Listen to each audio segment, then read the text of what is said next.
ओम नमो भगवते वासुदेवाय। हमारे जो वेद हैं वे हमारे नेत्र हैं, हमारे ज्ञान चक्षु हैं। ऋग्वेद के प्रथम मंडल के 51वें सूक्त में बहुत ही सुंदर एक मांगने के ऊपर एक विवरण आया है। इसे एक बार जरूर पूरा सुनना। ऋग्वेद के प्रथम मंडल के 51वें सूक्त में ब्रह्मा जी ने स्पष्ट कहा है कि एक बार देवताओं के राजा इंद्र को अमृतपान सोमरस की इच्छा जागृत हुई। तब राजा इंद्र ने लोभ के वशीभूत होकर कण्व ऋषि के पुत्र महर्षि मेधातिथि के पास जाकर सोम की याचना की। तब महर्षि मेधातिथि बोले, हे देवराज, यदि तुम सोम अमृत का पान करना चाहते हो तो तुम्हें मेष यानी कि मछली का रूप धारण करना पड़ेगा।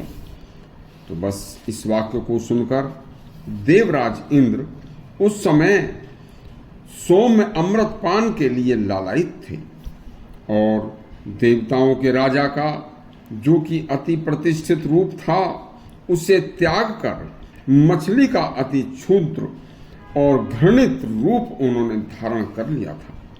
अति लोभ और लालच और मांगने के कारण ही उस समय देवताओं के राजा होने का अति ऐश्वर्यमय जो सुंदर और पूज्य स्वरूप था उसे वह छोड़कर अति लघु और क्षुद्र रूप बनना उन्होंने स्वीकार कर लिया। इसलिए किसी से भी कुछ मांगना, याचना करना किसी भी हद तक उचित नहीं है। याचना करनी है तो केवल ईश्वर से करो। वहां आपको किसी प्रकार की लघुता का सामना नहीं करना पड़ेगा। कुछ मांगने, याचना करने से व्यक्ति के स्वरूप की हानि होती है। मांगने वाले को हमेशा नीचा देखना पड़ता है, अपने को बहुत लघु समझना पड़ता है। मांगने वाले के भाव मूलतः मनुष्य की कामनाओं में डूबकर ऐसे बन जाते हैं कि जिससे मनुष्य का सकाम भाव नष्ट हो जाता है। उस समय व्यक्ति मांगने वाला दीनहीन भावनाओं में डूब जाता है।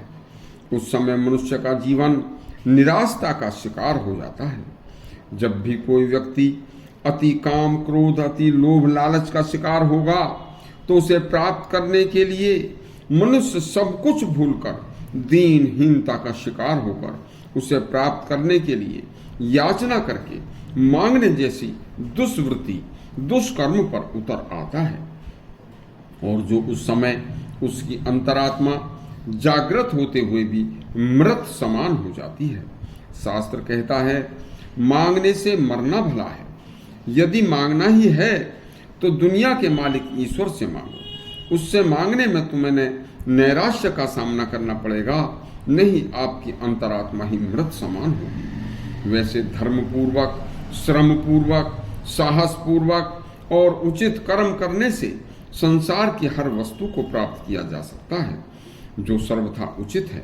भगवान ने तुम्हें करोड़ों का शरीर दिया है, इसका सदुपयोग करके हर चीज प्राप्त की जा सकती है, लेकिन किसी के सामने हाथ फैलाकर मुफ्त में मांगना सर्वत्र वर्जित है।